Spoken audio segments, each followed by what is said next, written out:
Il y a une phrase que j'entends presque tous les jours. Je ne comprends pas, je mange presque rien et pourtant je ne perds pas un gramme. Et à chaque fois, ça me fait mal. Parce que je sais exactement ce qui se passe dans la tête de cette personne. Dis-moi si ça te ressemble. Le lundi, tu décides de reprendre ta vie en main. Tu refuses le croissant. Le midi, pendant que tout le monde commande une pizza, toi tu prends une salade.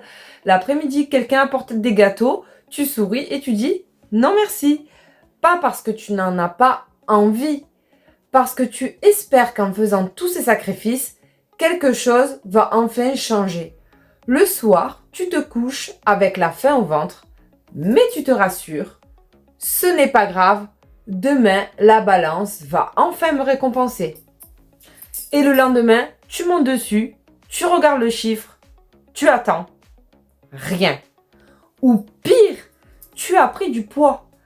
Et là, tu commences à te raconter la pire des histoires. Je n'ai aucune volonté, mon corps est foutu, je serai toujours comme ça. Puis, il y a cette phrase que tu entends souvent.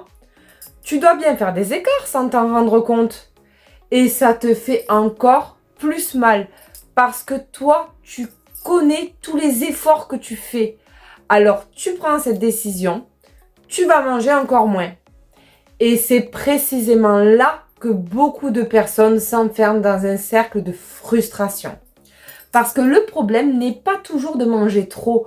Le problème, c'est souvent de suivre une stratégie qui n'est pas adaptée à ton corps et à ton mode de vie.